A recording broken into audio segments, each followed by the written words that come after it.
दोस्तों पिछले एक महीने में शेयर मार्केट में जो गिरावट आई है वो एक अपॉर्चुनिटी क्रिएट कर रही है आपके और मेरे समान इन्वेस्टर्स के लिए कि हम अब चाहे तो शेयर मार्केट में एंट्री ले सकते हैं और बहुत बढ़िया लॉन्ग टर्म पोजीशन बना सकते हैं। दोस्तों अगर आप देखेंगे इसी महीने की शुरुआत में निफ्टी ने अपना पीक हासिल किया था 24,216 का, और दोस्तों वहां से अगर आज की डेट में आप देखेंगे तो आपको पता चलेगा निफ्टी 24,400 की रेंज में खेल रहा है, मतलब कि तकरीबन 6.5% का यहां पर डिप हुआ। और दोस्तों ये जो करेक्शंस बीच में होते रहते हैं एक अपॉर्चुनिटी खोलते हैं आपके और मेरे समान इन्वेस्टर्स के लिए कि हम बहुत बढ़िया बढ़िया स्टॉक्स कम कीमत पर ले सके। तो दोस्तों आज के इस वीडियो में ये डिस्कस करेंगे कि भाई ये जो करेक्शंस है ये कितना बेनिफिशियल हो सकता है हमारे लिए, और इस करेक्शन में ऐसे कौन से स्टॉक्स है जिनके ऊपर हमारी नजर होनी चाहिए, और अगर हम चाहे तो हमारा एनालिसिस करके उन स्टॉक्स को खरीद भी सकते हो। तो चलिए दोस्तों ऐसे शेयर देखेंगे जिसमें भारी गिरावट आई है और ये आपके लिए बहुत ही ल्यूक्रेटिव स्टॉक साबित हो सकता है। लेकिन दोस्तों इससे पहले कि हम शेयर डिस्कस करें, सबसे पहले आपको ये जो मार्केट में करेक्शन हो रहा है इसका नेचर समझने की जरूरत है। दोस्तों शेयर मार्केट में करेक्शंस होते रहते हैं, कहीं कहीं डिप आते हैं तो कहीं कहीं पीक्स भी आते हैं, लेकिन दोस्तों करेक्शंस जनरली जो देखे जाते हैं वो होते हैं सेक्टरल करेक्शन, मतलब कि किसी एक पर्टिकुलर सेक्टर में कुछ अफेक्ट हुआ है और उसके वजह से निफ्टी थोड़ा सा नीचे आया हुआ है। समझ लीजिए अगर बैंकिंग सेक्टर को कोई रेगुलेशन अफेक्ट कर रहा है, आरबीआई ने कोई पॉलिसी टाइट कर ली या किसी एनबीएफसी सेक्टर के ऊपर कोई एक्शन ले लिया गया, तो वहां पर एक टेम्पररी फाइनेंस में डिप आता है, और क्योंकि फाइनेंस सेक्टर नीचे जा रहा है निफ्टी जो कि शेयर मार्केट का इंडिकेटर है उसमें भी थोड़ा सा डिप आपको देखने मिलता है। लेकिन दोस्तों कुछ टाइम ऐसे आते हैं जहां पर सारे सेक्टर्स में अफेक्ट होना शुरू होता है, या कम से कम 3 से 4 सेक्टर में एक साथ अफेक्ट होना शुरू होता है। और दोस्तों जब 4-5 सेक्टर एक साथ गिरते हैं तो निफ्टी जो है जो मार्केट का इंडिकेटर है वो बहुत बड़े पैमाने में गिरता है, और दोस्तों इसको कहते हैं ब्रॉड बेस्ड करेक्शन। और दोस्तों ये जो ब्रॉड बेस्ड करेक्शन होता है ये बहुत अच्छी अपॉर्चुनिटी क्रिएट करता है आपको कुछ ऐसे ऐसे शेयर्स में पैसा इन्वेस्ट करने के लिए जो बहुत फंडामेंटली स्ट्रॉन्ग है, जो अभी डिस्काउंट पर चल रहे हैं। और साथ ही साथ दोस्तों क्योंकि मल्टीपल सेक्टर्स में करेक्शन आया है, आप एक डाइवर्सिफाइड शेयर बास्केट यहां पर खरीद सकते हो जो फाइनेंस का बहुत अच्छा प्रिंसिपल माना जाता है। अब दोस्तों ये करेक्शन ब्रॉड बेस्ड है कि नहीं इसको पहले एनालाइज करना जरूरी है, तो उसके लिए दोस्तों कुछ सेक्टर के इंडाइसेस मैं आपको दिखाना चाहूंगा। अगर दोस्तों आप इन जनरल निफ्टी की बात करें और अगर मैं निफ्टी आपको एक महीने का चार्ट दिखाऊं तो आपको पता चलेगा निफ्टी यहां पर 26,216 के पॉइंट से गिरकर आज 24,435 पर आ गया है, और यहां अगर आप देखेंगे आपको पता चलेगा डिप है तकरीबन 6.79% का, which is a big dip. वहीं पर दोस्तों अगर आप निफ्टी ऑटो सेक्टर की बात करेंगे, यहां अगर आप एक महीने का चार्ट सिलेक्ट करेंगे तो आपको पता चलेगा ऑटो सेक्टर में तकरीबन 11.5% का यहां पर डिप आया। अगर आप बैंकिंग सेक्टर सिलेक्ट करेंगे, एक महीने का चार्ट सिलेक्ट कीजिए, आपको पता चलेगा तकरीबन 5.5% का यहां पर डिप आया हुआ है। और वही दोस्तों अगर आप एफएमसीजी की बात करेंगे, मतलब कि हिंदुस्तान यूनिलीवर सामान कंपनी या डाबर सामान कंपनी जो रोजमर्रा की जिंदगी के हमारे प्रोडक्ट्स बनाते हैं, तो वहां आपको पता चलेगा एक महीने पहले दोस्तों एफएमसीजी का जो इंडेक्स था वो 66,000 पर खेल रहा था, लेकिन आज एक महीने बाद अगर आप देखेंगे तो तकरीबन 60,000 पर आ गया है। मतलब यहां पर भी मोटा मोटा तौर पर 10% का डिप आपको दिख रहा है। और दोस्तों यही मैं कह रहा था कि एक overall broad based correction market में हुआ है जहां पर बहुत सारे सेक्टर एक साथ अफेक्ट हुए, और इसीलिए दोस्तों ये एक बहुत अच्छी अपॉर्चुनिटी प्रेजेंट करता है हमारे लिए शेयर मार्केट में एंट्री लेने के लिए, इन्वेस्ट करने के लिए। तो चलिए दोस्तों अगर हमने इस कंसेप्ट को समझ लिया है कि ब्रॉड बेस्ड करेक्शन क्या होता है और ब्रॉड बेस्ड करेक्शन में हमने उतरना क्यों चाहिए, तो हम ये डिस्कस करते हैं कि हमको किस तरह के स्टॉक्स पर हमारी नजर होनी चाहिए और क्या हमने इनमें इन्वेस्ट करना चाहिए। तो दोस्तों आज आपके साथ मैं कुछ स्टॉक्स डिस्कस करूंगा जो डिफरेंट सेक्टर से होंगे। तो चलिए आगे बढ़ते सेक्टर वाइज। तो दोस्तों पहला सेक्टर हम लेंगे एफएमसीजी का।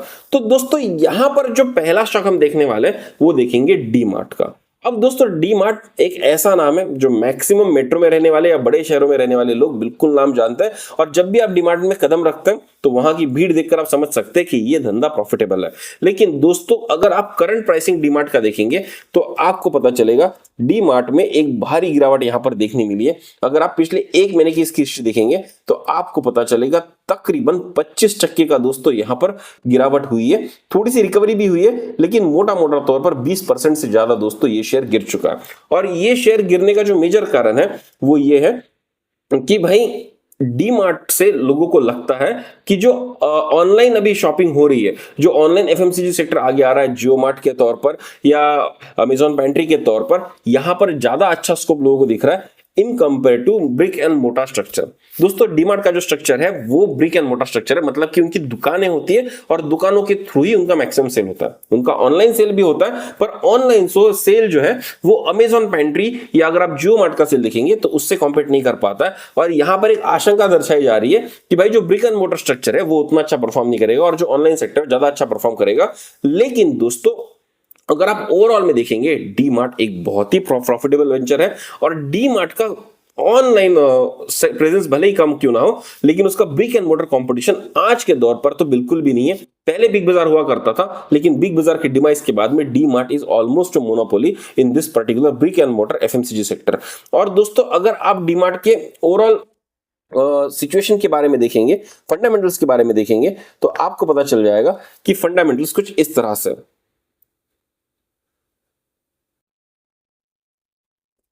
अगर दोस्तों हम पीयर कंपैरिजन करना चाहें डी मार्ट का कि इस सेक्टर में ट्रेंड समान कंपनियां, ब्रेनबीस समान कंपनियां, तो यहां पर आप देखेंगे इसका जो median price to earning ratio होता है वो होता है 50.19 का और डी मार्ट यहां पर 100 पर खेल रहा है, मतलब कि इसकी जितनी अर्निंग है उससे 100 गुना इसका वैल्यूएशन अभी हो चुका है, विच इज अ हाई वैल्यूएशन। लेकिन डी मार्ट का अगर मार्केट कैपिटलाइजेशन आप देखेंगे दोस्तों तो मार्केट कैपिटलाइजेशन ऑलमोस्ट 2,70,000 करोड़ का है और इतना बड़ा यहां पर ट्रस्ट मार्केट डी मार्ट पर करता है कि इतना बड़ा वैल्यूएशन इसको दे के रखा हुआ है।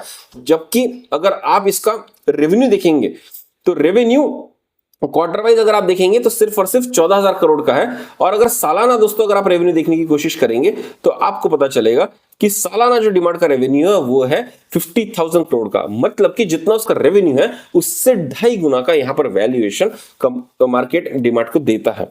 और दोस्तों यही ट्रस्ट दिखाता है डीमार्ट की कैपेबिलिटी के ऊपर कि डीमार्ट कितना अच्छा कर सकता है। वहीं पर अगर दोस्तों अगर हम सेल्स ग्रोथ की बात करेंगे, बेसिक फंडामेंटल्स की बात करेंगे, तो आप देखेंगे 2015 से लेके 10 साल में डीमार्ट का जो ग्रोथ रहा है बहुत ही फिनोमिनल रहा है। 2015 में 6,400 करोड़ का रेवेन्यू सेल उसका हुआ करता था, जबकि आप मार्च 2024 की बात करेंगे तो 50,000 करोड़ का है और हर साल देखिए दोस्तों बहुत ही भारी यहां पर बढ़ोतरी होती आ रही है। उसी तरह से अगर आप प्रॉफिट में देखेंगे तो प्रॉफिट में भी दोस्तों कंटिन्यूस आपको बढ़ोतरी दिखेगी।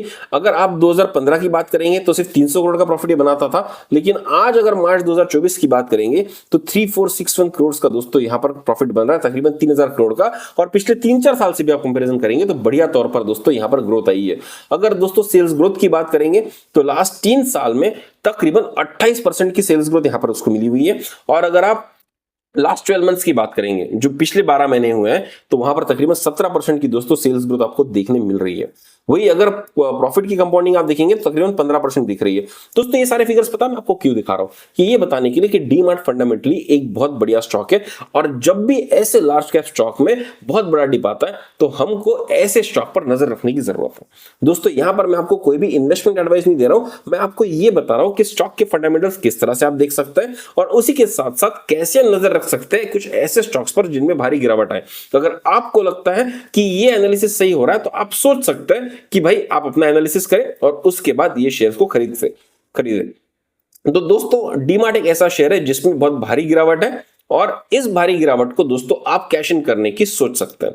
तो दोस्तों जो दूसरा शेयर हम यहां पर डिस्कस करेंगे वो होगा टाटा कंज्यूमर का। और दोस्तों ये भी एफएमजी सेक्टर से, क्योंकि मैं यहां पर सेक्टर वाइज आपको बता रहा हूं कि कौन से स्टॉक्स आप वहां पर नजर में रख सकते हैं। तो दोस्तों अगर आप टाटा कंज्यूमर की बात करेंगे तो आप यहां पर देखेंगे कि भाई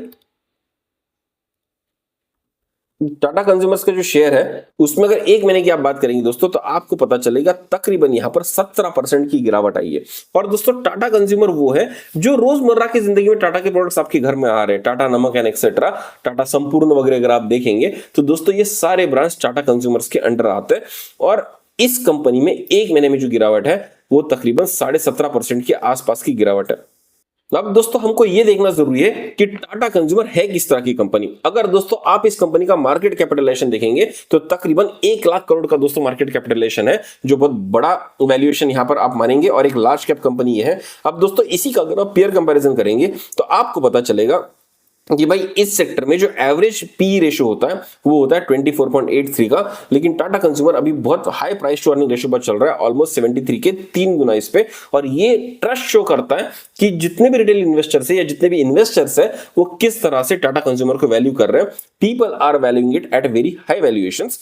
और अगर आप दोस्तों इनका परफॉर्मेंस की बात करेंगे, अगर आप ईयरली परफॉर्मेंस की बात करेंगे दोस्तों, तो आपको पता चलेगा यहां पर पिछले 10 सालों में टाटा कंज्यूमर्स का जो सेल्स ग्रोथ है वो ऑलमोस्ट डबल हो चुका है। मतलब कि अगर मार्च 2015 की आप बात करेंगे तो तकरीबन 8000 करोड़ की दोस्तों यहां पर इनकी सेल हुआ करती थी, लेकिन वही अगर मार्च 2024 की बात करेंगे तो यहां पर तकरीबन 15000 करोड़ की इनकी सेल हो रही है। अगर आप प्रॉफिट की बात करेंगे तो कंसिस्टेंटली दोस्तों यहां पर ग्रोथ देखने मिली है। सिर्फ एक साल ही दोस्तों जो इस साल में थोड़ी सी इनकी डिप हुई थी, लेकिन उसके बाद भी दोस्तों अगर शेयर प्राइस की आप बात करेंगे तो शेयर प्राइस इनका कंटिन्यूअसली बढ़ते ही जा रहा था। तो दोस्तों टाटा कंज्यूमर एक प्रॉफिट मेकिंग कंपनी है जिसका सेल हर साल बढ़ते जा रहा है। अगर आप यहां पर देखेंगे कि लास्ट 12 महीने में जो इनका सेल्स ग्रोथ हुआ है वो तकरीबन 12% का हुआ है, मतलब कि लास्ट 3 साल के एवरेज को दोस्तों यहां पर बीट कर रहा है। अगर आप प्रॉफिट की बात करेंगे तो तकरीबन 11% से दोस्तों यहां पर बढ़ रहा है। अगर आप स्टॉक के रिटर्न की बात करेंगे तो एक साल में तकरीबन 15% का यहां पर रिटर्न दिया है, और 5 साल के एवरेज में अगर आप देखेंगे तो तकरीबन 30% सालाना का दोस्तों यहां पर टाटा कंज्यूमर ने रिटर्न दिया है।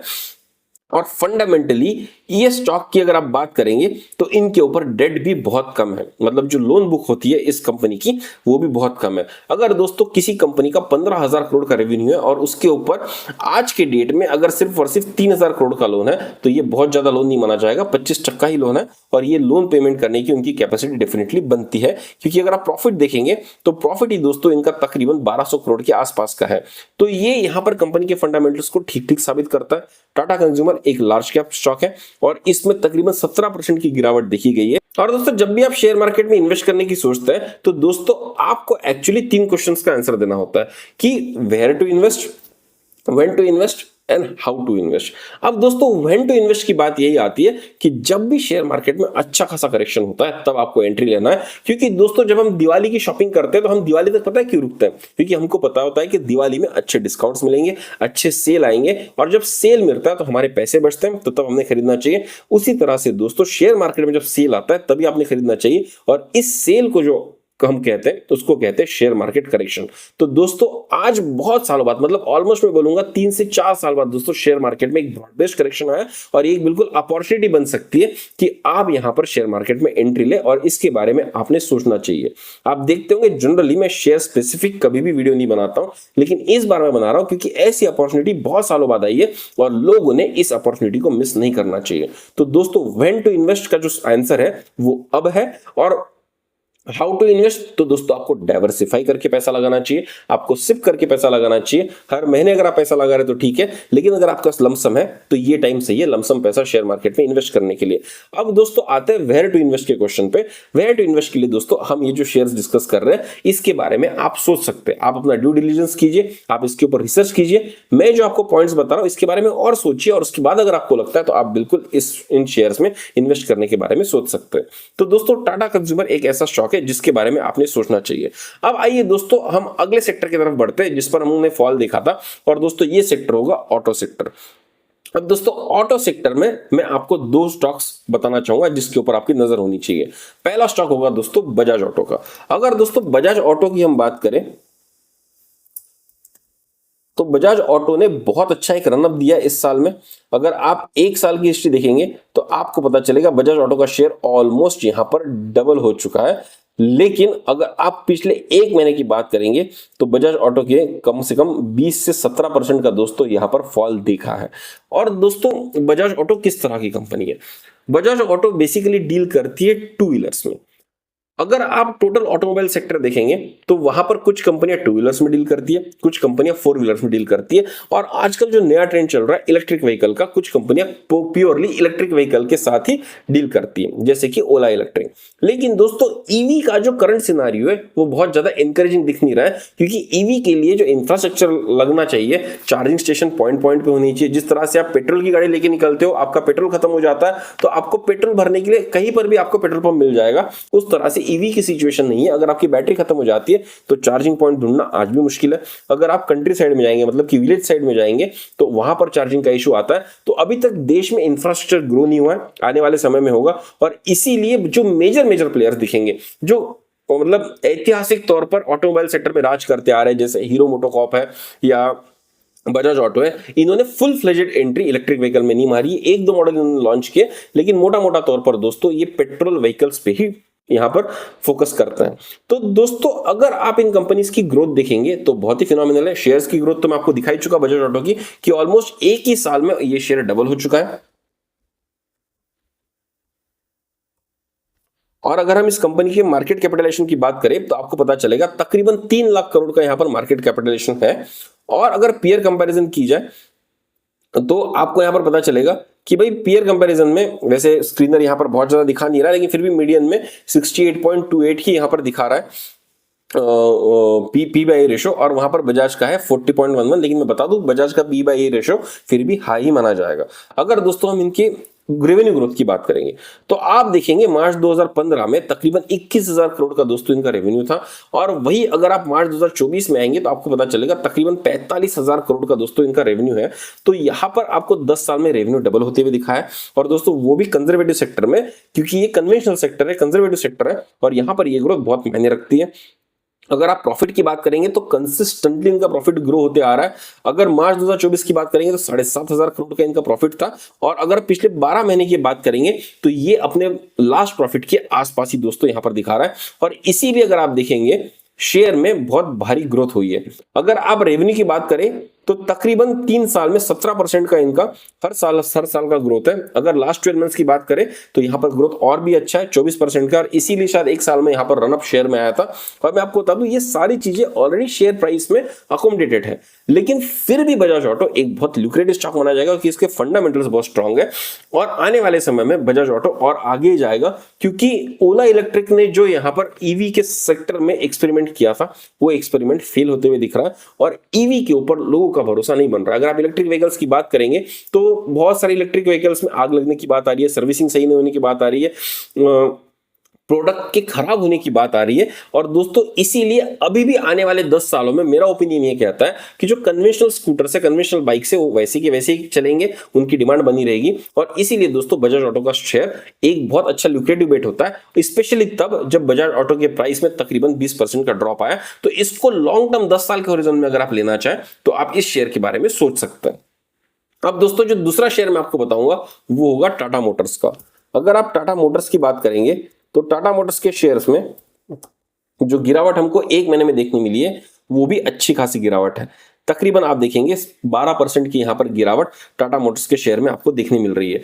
वही दोस्तों अगर आप स्क्रीनर में टाटा मोटर्स को सर्च करेंगे तो आपको पता चलेगा टाटा मोटर्स की जो वैल्यूएशन है वो है 3.25 लाख करोड़ की। और यहां अगर दोस्तों आप पेयर कंपैरिजन इसकी करेंगे तो जो average price to earning ratio यहां पर होना चाहिए, मतलब कितना कमाते हैं और उस हिसाब से शेयर का प्राइस कितना है वो होना चाहिए 20.34 जो मीडियन होना चाहिए। लेकिन टाटा मोटर्स का दोस्तों यहां पर अभी भी प्राइस टू अर्निंग रेशियो 9.51 का है। और जनरली ऐसा देखा गया कि जहां पर प्राइस टू अर्निंग किसी अच्छी कंपनी का कम होता है वो मीडियन के साथ कैच करने की कोशिश करता है और वहां पर प्राइस बढ़ने की संभावना बन जाती है। उसी तरह से दोस्तों अगर हम ईयरली परफॉर्मेंस की बात करेंगे तो आप देखेंगे मार्च 2015 में तकरीबन 2,63,000 करोड़ का दोस्तों यहां पर इनका सेल्स था। और अगर आप मार्च 2024 में आप देखेंगे तो आपको पता चलेगा तकरीबन 4,37,000 करोड़ का दोस्तों इनका यहां पर सेल है। अब दोस्तों ये जो ग्रोथ इनका दिख रहा है वो आप देख सकते हैं कि बहुत फिनोमिनल ग्रोथ है, ऑलमोस्ट डबल इन्होंने भी कर दिया। वही अगर आप दोस्तों नेट प्रॉफिट की बात करेंगे तो कंपनी बहुत अच्छा प्रॉफिट बना रही है, तकरीबन 31,000 करोड़ का दोस्तों यहां पर कंपनी ने नेट प्रॉफिट मार्च 2024 में बनाया है, and company has turn profitable after long time. और दोस्तों पता है बीच में जो आपको यहां पर माइनस वाले फिगर्स दिख रहे हैं ये इसलिए दिख रहे हैं क्योंकि रतन टाटा जी ने एक बहुत बड़ा डिसीजन लिया था कि भाई वो फॉरेन मार्केट्स में वेंचर करेंगे और फॉरेन की कंपनी को एक्वायर करेंगे। और उन्होंने जैगवार लैंड रोवर को एक्वायर किया जो लॉस मेकिंग कंपनीज थी और उनको टर्न अराउंड करने की कोशिश की, और वहां पर बहुत सारा प्रॉफिट दोस्तों इनको फ्लोइंग करना पड़ा। और क्योंकि वहां पर बहुत सारा पैसा इन्होंने लगाया और उसको टर्न अराउंड करके उन्होंने दिखाया तो कुछ सालों तक दोस्तों टाटा मोटर्स नुकसान में रही है ओवरऑल। लेकिन आज यूरोप के सेल्स भी उनके बढ़ रहे हैं और भारत के सेल्स भी उनके बढ़ रहे हैं, और शायद टाटा मोटर्स का जो टर्न अराउंड है वो पूरी तरह से कंप्लीट हो चुका है। और इसीलिए दोस्तों टाटा मोटर एक बहुत अच्छा पोटेंशियल स्टॉक स्टॉक बन सकता है आने वाले समय में। अगर आप लास्ट 5 साल की अगर बात करेंगे टाटा मोटर्स का रनअप कैसे रहा है, तो आपको दिखेगा फिनोमिनल रनअप रहा है। अगर कोविड से आप देखेंगे तो कोविड से लेके आज तक दोस्तों तकरीबन 10 गुना इस शेयर की प्राइस हो चुकी है और अभी भी टाटा मोटर्स में बहुत सारा पोटेंशियल बाकी है। अगर आप सेल्स ग्रोथ की बात करेंगे तो पिछले 12 महीने में 18% का इनका सेल्स ग्रोथ है और प्रॉफिट तो बहुत ज्यादा ये लोग सोच रहे हैं कि ग्रोथ होगा यहां पर। और इसीलिए दोस्तों टाटा मोटर्स के फंडामेंटल स्ट्रांग है और फंडामेंटली स्ट्रांग स्टॉक्स में ही दोस्तों हमने पैसा डालना चाहिए। अब दोस्तों एक मार्केट में जो होक्स चल रहा है वो ये है कि रतन टाटा जी की डेट हो गई है, इसीलिए दोस्तों टाटा स्टील भी गिर रहा है, टाटा कंज्यूमर भी गिर रहा है, टाटा मोटर्स भी गिर रहा है। तो दोस्तों ऐसा नहीं है, जब ऑर्गेनाइजेशन बिल्ड होते हैं तो पर्सोना स्पेसिफिक नहीं होते, एक पर्सन स्पेसिफिक नहीं होते और दोस्तों एक इंडस्ट्री स्ट्रक्चर उन्होंने डेवलप करके रखा होता है और इसीलिए दोस्तों किसी एक व्यक्ति के जाने से इंडस्ट्री को खास फर्क नहीं पड़ता, फैक्ट्री को फर्क नहीं पड़ता। और दोस्तों यहां पर आने वाले समय में टाटा मोटर्स अच्छा कर सकता है, इसके बारे में आपने सोचना चाहिए। आइए दोस्तों बढ़ते अगले सेक्टर की तरफ जो होगा फाइनेंशियल सेक्टर। अब दोस्तों फाइनेंशियल सेक्टर की जब हम बात करेंगे तो यहां पर दो तरह की कंपनीज को हमको देखना पड़ता है। पहला होता है दोस्तों बैंकिंग कंपनीज, दूसरा होता है नॉन बैंकिंग फाइनेंशियल कॉर्पोरेशंस। अब दोस्तों जब हम बैंकिंग कंपनीज की बात करते हैं, जो सबसे पहला शेयर हमको देखना चाहिए वो होगा एचडीएफसी बैंक का। अब दोस्तों एचडीएफसी बैंक का अगर आप एक महीने का यहां पर स्टॉक चार्ट देखेंगे तो आपको पता चलेगा यहां पर तकरीबन 9.5% का डिप आया था और वहां से कंपनी ने थोड़ा सा रिकवर भी कर लिया है, ऑलमोस्ट 6% का रिकवरी दिया है और ये तकरीबन 3.5% यहां पर ग्रो हो चुका है। लेकिन दोस्तों अगर आप पिछले 6 महीने की बात करेंगे तो एचडीएफसी स्टॉक एक रेंज में ही खेल रहा है और बहुत दिन से दोस्तों इस स्टॉक ने ब्रेकआउट दिया नहीं है। और अगर आप पहले भी देखेंगे तो एक बहुत ब्रेकआउट आया था जनवरी के महीने में और उसके बाद दोस्तों ये स्टॉक ऑलमोस्ट स्टैग्नेंट हो चुका है, जबकि एचडीएफसी बैंक का परफॉर्मेंस बहुत अच्छा है। अगर हम एचडीएफसी बैंक के फंडामेंटल्स की बात करेंगे तो एचडीएफसी बैंक का मार्केट कैपिटलाइजेशन बहुत ज्यादा है, तकरीबन 13.25 लाख करोड़ का यहाँ पर कैपिटलाइजेशन है और शायद भारत की सेकंड लार्जेस्ट कंपनी यहाँ पर एचडीएफसी बैंक है। अगर दोस्तों इनकी सेल्स ग्रोथ की अगर हम बात करेंगे कि क्या ये कंपनी प्रॉफिटेबल है या नहीं, तो रेवेन्यू ग्रोथ देखिए दोस्तों एक ही साल में 1,70,000 करोड़ से इन्होंने अपना रेवेन्यू बना के 2,83,000 करोड़ कर लिया, जो बहुत ही फिनोमिनल ग्रोथ है। वहीं पर दोस्तों अगर आप प्रॉफिट की बात करेंगे तो 46,000 करोड़ से इन्होंने बढ़ा के 65,000 तक कर दिया। और अगर आप 10 साल का इतिहास देखिए कंसिस्टेंटली एचडीएफसी बैंक जो है अपना यहां पर प्रॉफिट दिखाते जा रहा है। और दोस्तों रिसेंटली आपने देखा होगा एचडीएफसी एक कंपनी हुआ करती थी, एचडीएफसी बैंक एक कंपनी हुआ करती थी, इन दोनों का मर्जर हुआ था और मर्जर के बाद लोग सोच रहे थे कि अब कंपनी बहुत बड़ी बन गई है, अब शायद उतने प्रॉफिट से नहीं बना पाएंगे, उतनी तरह की ग्रोथ नहीं होगी। लेकिन दोस्तों दुनिया के इतिहास में अगर आप देखेंगे जो टॉप कंपनियां होती है और टॉप कंपनियां रहती है उनकी ग्रोथ भी उसी तरह से आती है और वही एचडीएफसी बैंक ने दोस्तों यहां पर करके दिखाया। वही अगर आप दोस्तों पीयर कंपेरिजन देखेंगे तो आपको पता चलेगा बैंकिंग सेक्टर का जो प्राइस टू अर्निंग मीडियन होता है वो होता है 11.42 और यहां अगर आप मेजर बैंक्स देखेंगे दोस्तों तो आपको पता चलेगा कि ऑन एन एवरेज जितने भी अच्छे बैंक्स माने जाते हैं उनका रेंज प्राइस टू अर्निंग का एक पर्टिकुलर रेशियो में होता है। लेकिन दोस्तों जिस तरह से प्रॉफिट यहां पर एचडीएफसी का बढ़ रहा है, बहुत हाई पोटेंशियल बनता है कि एचडीएफसी बैंक यहां से तकरीबन 20 से 25% का रनअप आपको दे दे 1 से 1.5 साल के अंदर में। और इसीलिए दोस्तों एचडीएफसी बैंक समान जो वैल्यू स्टॉक्स है, जो लार्ज कैप स्टॉक्स है, जो वो ट्रस्टेड ब्रांड्स ऑफ इंडिया है, उसमें दोस्तों आपने इन्वेस्ट करने के बारे में सोचना चाहिए। भला ही यहां पर थोड़ी सी रिकवरी एचडीएफसी बैंक ने कर ली है, बैंक के शेयर ने कर लिए, लेकिन फिर भी दोस्तों अभी भी मैं बताऊंगा 1700 रुपए के इस वैल्यूएशन पे भी एचडीएफसी बैंक का वैल्यूएशन कम ही है, आपको इसके बारे में सोचना चाहिए। दोस्तों जो दूसरा बैंक हमको सोचना चाहिए वो होगा पंजाब नेशनल बैंक। अगर आप पंजाब नेशनल बैंक का एक महीने का हिस्ट्री देखेंगे तो आपको पता चलेगा पंजाब नेशनल बैंक में तकरीबन 11 से 12% का दोस्तों डिप आया है। अगर आप इसका 6 महीने का डिप देखेंगे तो 6 महीने का दोस्तों तकरीबन 30% का यहां पर डिप आपको देखने मिल रहा है।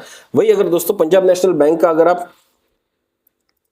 फंडामेंटल्स देखने की कोशिश करेंगे, ये 1,11,000 करोड़ की कंपनी है और यहां पर दोस्तों अगर आप इसका पीयर कंपैरिजन देखेंगे तो आपको पता चलेगा जो median price to earning ratio होता है वो होता है 8.7 का और पंजाब नेशनल बैंक का अगर आप प्राइस टू अर्निंग रेशियो देखेंगे तो वो होगा 9.46 का। मतलब ये पीयर के साथ कंपैरेटिवली इसकी प्राइसिंग ठीक चल रही है एज ऑफ नाउ। वही अगर दोस्तों आप रेवेन्यू ग्रोथ देखेंगे तो कंसिस्टेंट रेवेन्यू ग्रोथ आपको दिखेगी और कंसिस्टेंट प्रॉफिट ग्रोथ भी दिखेगी। सबसे अच्छी बात पता है क्या है, रेवेन्यू ग्रोथ इनका कम है लेकिन प्रॉफिट ग्रोथ बहुत ज्यादा है। मतलब कंपनी अपनी ऑपरेटिंग कॉस्ट को बहुत अच्छे तरह से कंट्रोल कर पा रही है और किसी भी कंपनी के लिए ये न्यूज बहुत अच्छी न्यूज होती है कि जब ऑपरेटिंग कॉस्ट कम होते जाता है।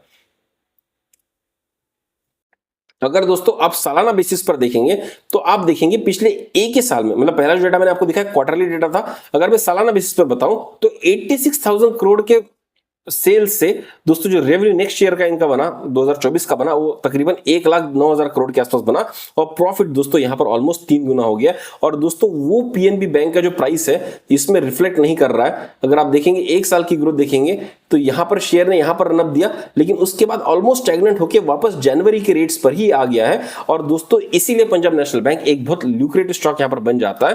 और Punjab national bank is also trusted bank of India. अगर आप देखेंगे बहुत सारे लोग इसमें अपना पैसा रखना पसंद करेंगे।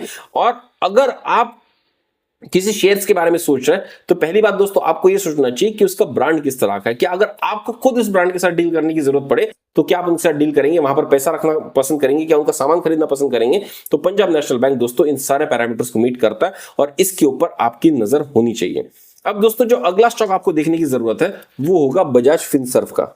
दोस्तों बजाज फिनसर्व और बजाज फाइनेंस ये दो अलग कंपनियां हैं। बजाज फिनसर्व एक होल्डिंग कंपनी है जो बहुत सारे बजाज के डिफरेंट डिफरेंट कंपनी के शेयर्स को होल्ड करती है। तो अगर आप बजाज फिनसर्व का एक महीने का अगर आप चार्ट देखेंगे दोस्तों तो आपको पता चलेगा यहां पर तकरीबन 14% का डिप हुआ है। और बजाज फिनसर्व एक बहुत ही बढ़िया कंपनी, क्योंकि इनके पोर्टफोलियो में बजाज अलायंस सामान इंश्योरेंस भी आता है, इनके पोर्टफोलियो में बजाज फाइनेंस सामान कंपनीज की शेयर होल्डिंग भी है। और दोस्तों सारी इनकी कंपनियां बहुत बेहतरीन तरह से आपको प्रॉफिट मेकिंग कंपनीज दिखेंगी जो इनके पोर्टफोलियो में है। और अगर आप बजाज फिनसर्व का खुद का वैल्यूएशन देखेंगे तो आपको पता चलेगा तकरीबन 2.77 लाख करोड़ का दोस्तों इनका वैल्यूएशन है। अगर आप इनका पीयर कंपैरिजन देखेंगे तो आपको पता चलेगा मीडियन तरह पर 24.55 का है। और बजाज फिनसर्व क्योंकि वैल्यूएबल कंपनी मानी जाती है, इनका प्राइस टू अर्निंग 32.68 का है, जो बहुत ज्यादा आगे नहीं। अगर आप वही जियो फाइनेंशियल का देखेंगे तो आपको पता चलेगा ऑलमोस्ट 4 गुना है। तो जियो फाइनेंशियल बहुत ज्यादा हाइट में है फिलहाल, ऐसा मुझे लगता है। और बजाज फिनसर्व यहां पर अच्छे वैल्यूएशन पे, अगर आप बजाज फाइनेंस के बारे में सोचना चाहे तो वो भी एक बहुत अच्छे वैल्यूएशन पे आपको यहां पर मिलेगा। अगर दोस्तों प्रॉफिट एंड लॉस की बात करें तो आपको पता चलेगा ईयरली ग्रोथ अगर आप इनकी देखेंगे तो बहुत अच्छी है। मतलब 2022 में 68,000 करोड़ का रेवेन्यू था, वहां से एक ही साल में 82,000 हो गया और वहां से 1,10,000 करोड़ हो गया। अगर प्रॉफिट की बात करें तो प्रॉफिट भी बहुत तेजी से बढ़ रहा है। तो दोस्तों फंडामेंटली इस स्टॉक में कोई भी प्रॉब्लम नहीं है। अगर आप दोस्तों 5 साल का इनका एवरेज देखेंगे तो 17% ऑन एन एवरेज सीएजीआर की ग्रोथ हुई है। 10 साल में आप देखेंगे 32% का इनका ग्रोथ हुआ है। तो दोस्तों इस स्टॉक के बारे में भी आपने सोचना चाहिए। मैं ये सब चीजें आपको क्यों बता रहा हूं, ये बताने के लिए कि फंडामेंटली कंपनी में कोई प्रॉब्लम नहीं है। मार्केट करेक्शन हो रहा है, सबकी वाट लगी हुई है तो इनकी भी वाट लगी हुई है और इस वाट को दोस्तों हमको खरीदना चाहिए। तो Bajaj Finserv is a good by at this particular thing. तो इसके बारे में दोस्तों आपने सोचना चाहिए, आप अपना एनालिसिस कीजिए और उसके बाद अगर आपको लगता है तो आप इसमें इन्वेस्ट करने के बारे में सोच सकते हैं। तो अब दोस्तों जो अगला शेयर हम डिस्कस करेंगे वो होगा कोटक महिंद्रा बैंक का। अगर दोस्तों कोटक महिंद्रा बैंक की आप बात करेंगे तो एक महीने में इस शेयर ने तकरीबन 7 से 8% का दोस्तों यहां पर ड्रॉप देखा है। और कोटक महिंद्रा बैंक के फंडामेंटल्स बहुत ही अच्छे हैं। अगर आप देखना चाहें मैं आपको बिल्कुल दिखा देता हूं। अब आप दोस्तों यहां पर आप देखेंगे कोटक महिंद्रा बैंक का अगर आप रेवेन्यू ग्रोथ देखेंगे तो यहां पर आपको कंसिस्टेंट ग्रोथ दिखेगा। मतलब 2022 में 33,000 करोड़ का था, अब यहां पर 2023 में आते आते 42,000 करोड़ हो गया और मार्च 2024 तक आते आते 56,000 करोड़ का हो गया। और वही भी अगर दोस्तों प्रॉफिट ग्रोथ देखेंगे तो 15,000 करोड़ के प्रॉफिट से तकरीबन 23,000 करोड़ की प्रॉफिट तक दोस्तों यहां पर आपको प्रॉफिट की ग्रोथ देखने मिली। लेकिन वही अगर दोस्तों लास्ट एक साल का अगर आप कोटक का प्राइस देखिए तो बिल्कुल स्टैग्नेंट है। मतलब कि ये जो ग्रोथ यहां पर हुई है इसको फैक्टर इन नहीं किया गया। और दोस्तों हो सकता है कि आने वाले समय पर ये ग्रोथ फैक्टर इन हो जाए और कोटक महिंद्रा बैंक कम से कम 25% का दोस्तों आपको यहां पर रनअप देने की ताकत रखता है, ऐसा मेरा एनालिसिस कहता है। क्योंकि अगर आप यहां से देखेंगे मतलब कि 2020 से लेके 2024 तक तो दोस्तों शेयर प्राइस ऑलमोस्ट फ्लैट रही है। जबकि अगर आप प्रॉफिट ग्रोथ देखेंगे तो प्रॉफिट ग्रोथ कंसिस्टेंटली है। अगर आप 2020 से देख ले, सॉरी यहां अगर आप आएंगे, अगर आप 2020 से देख ले दोस्तों तो 8,000 करोड़ का प्रॉफिट था, हर साल तकरीबन 10,000 करोड़ के ऊपर का प्रॉफिट लाया। लेकिन शेयर प्राइस में दोस्तों ये फैक्टर इन नहीं हुआ है और इसलिए दोस्तों कोटक महिंद्रा बैंक यहां पर बढ़ने का पूरा पोटेंशियल देता है। इस शेयर के बारे में डेफिनेटली दोस्तों आपने सोचना चाहिए। अब दोस्तों जो अगला शेयर हम लोग डिस्कस करेंगे वो होगा रिलायंस इंडस्ट्री का। और दोस्तों रिलायंस इंडस्ट्री इसलिए मैंने आखिरी में लिया क्योंकि एक बहुत ब्रॉड बेस्ड शेयर है। अगर आप रिलायंस इंडस्ट्री की बात करेंगे तो रिलायंस किस सेक्टर में नहीं है, वो रिटेल सेक्टर में है, टेलीकॉम सेक्टर में है, पेट्रोकेमिकल सेक्टर में है। तो दोस्तों भारत में ऐसी बहुत कम कंपनी है जो इतना ब्रॉड बेस्ड स्ट्रक्चर अपना रखती है। उसमें कुछ आपको बजाज के ग्रुप दिखेंगे, आपको टाटा के ग्रुप दिखेंगे, उसमें रिलायंस दोस्तों एक ऐसा शेयर है जो इन सारे चीजों को एक साथ अकोमोडेट करता है। अगर दोस्तों लास्ट एक महीने की आप हिस्ट्री देखेंगे तो आपको पता चलेगा रिलायंस के शेयर में तकरीबन 12.5% का दोस्तों यहां पर ड्रॉप हुआ है। और रिलायंस के फंडामेंटल्स अगर आप देखना चाहेंगे कि रिलायंस के फंडामेंटल्स किस तरह के हैं तो आपको पता चलेगा कि भाई रिलायंस के फंडामेंटल बहुत तगड़े हैं। अगर रिलायंस का कैपिटलाइजेशन देखिए तो भारत में सबसे वैल्यूड कंपनी अगर कोई है तो रिलायंस है। तकरीबन 18 लाख करोड़ का दोस्तों यहां पर उनका ये है। अगर आप दोस्तों रिलायंस इंडस्ट्री का पी रेशियो देखेंगे तो 26.67 है, जबकि मीडियम पी रेशियो आपको इंडस्ट्री का 17.11 दिखता है। ये दिखाता है कि इन्वेस्टर्स का ट्रस्ट कितना है। रिलायंस इंडस्ट्रीज बहुत जल्दी बोनस भी देने वाला है। अपने इतिहास में 5 बार बोनस दे चुका है और 3 से 4 बार दोस्तों स्प्लिट हो चुका है। इसलिए ट्रिमेंडस वैल्यू क्रिएशन रिलायंस ने दिया है और इसीलिए शायद भारत की सबसे बड़ी कंपनी वो बन भी चुका है। अगर आप सालाना ग्रोथ देखेंगे दोस्तों रिलायंस इंडस्ट्रीज का तो बहुत इंप्रेसिव है। 2022 में तकरीबन 7 लाख करोड़ का दोस्तों इनको रेवेन्यू था और 2024 तक आते आते तकरीबन 9 लाख करोड़ का इनका रेवेन्यू है। और वही अगर आप प्रॉफिट देखेंगे दोस्तों तो प्रॉफिट 67,000 करोड़ से बढ़ के तकरीबन 80,000 करोड़ हो गया, विच इज अ बिग वैल्यू। तो दोस्तों फंडामेंटली इस स्टॉक में कोई दिक्कत नहीं है और रिलायंस शेयर की ग्रोथ थोड़ी स्लो रहती है, लेकिन अगर आप इसको डिप पे खरीदेंगे तो आपको तकरीबन 12 से 15% दोस्तों CAGR तो आपको कहीं नहीं जाएगा। इसलिए रिलायंस की रिकमेंडेशंस दोस्तों मैं तभी लोगों को देता हूं जब भाई रिलायंस में डिप आता। अगर रिलायंस हाई पे चल रहा है मैं कभी भी रिलायंस का डिप नहीं होता कि रिलायंस का ग्रोथ स्लो होता है, एक बहुत बड़ा हाथी है, स्लोली बढ़ती है पर कंटिन्यूअसली सेफ स्टॉक है, कंटिन्यूअसली प्रॉफिट मेकिंग स्टॉक है। तो दोस्तों रिलायंस के बारे में आपने सोचना चाहिए। तो दोस्तों आज के इस वीडियो में कुछ ऐसे शेयर्स मैंने आपके साथ डिस्कस किए जो इस ब्रॉड बेस्ड करेक्शन के बाद में बहुत हद तक करेक्ट हुए, जो फंडामेंटली बहुत स्ट्रॉन्ग है। ऐसे कंपनीज है जिनके बारे में आप जानते हैं, जहां पर आप खुद काम करना पसंद करेंगे, जिनके प्रोडक्ट्स आप यूज करना पसंद करेंगे। तो दोस्तों अगर आप लॉन्ग टर्म के लिए अपना पोर्टफोलियो बनाने के बारे में सोच रहे हैं तो इन सारे शेयर्स के बारे में सोच सकते हैं। बहुत बढ़िया स्टॉक्स है और बहुत अच्छा पोटेंशियल मुझे इनमें दिखता है। मैं पर्सनली इनमें इन्वेस्ट कर रहा हूं और दोस्तों मैं चाहूंगा कि आप इसके ऊपर सोचें, इसके ऊपर अपना एनालिसिस करें और अगर आपको लगता है तो आप इसमें इन्वेस्ट करें ताकि आप भी शेयर मार्केट से अच्छा रिटर्न कमा सके।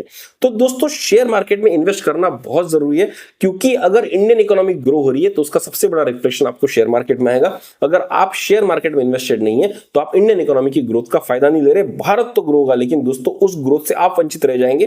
तो ऐसा मत कीजिएगा, जरूर शेयर मार्केट में इन्वेस्ट कीजिएगा। और कब करना है तो अब करना है, कहां करना है, एक मोटे मोटे इंडिकेटर दोस्तों मैंने आपको दे दिए, किस तरह से करना है। ये टाइम है दोस्तों लमसम पैसा इन्वेस्ट करने का और यहां से 3-4 महीने बाद दोस्तों आप कंटिन्यूस सिप कीजिए, हर महीना इन्वेस्ट कीजिए तो आप एक अच्छा खासा रिटर्न दोस्तों शेयर मार्केट से जनरेट कर सकते हैं। तो दोस्तों उम्मीद करता हूं इस वीडियो ने आपकी जिंदगी में एक छोटा सा वैल्यूएशन जरूर किया होगा। अगर दोस्तों आपको इस वीडियो में वैल्यू दिखी तो जरूर शेयर कीजिए अपने दोस्तों के साथ, परिवारजनों के साथ, ताकि उनकी जिंदगी में भी एक छोटा सा वैल्यूएशन हो सके। तो चलिए दोस्तों जल्दी मिलेंगे एक नए डिस्कशन के साथ, एक नए टॉपिक के साथ। तब तक के लिए सब्सक्राइब करते रहिए हमारा चैनल वैल्यूएशन। धन्यवाद।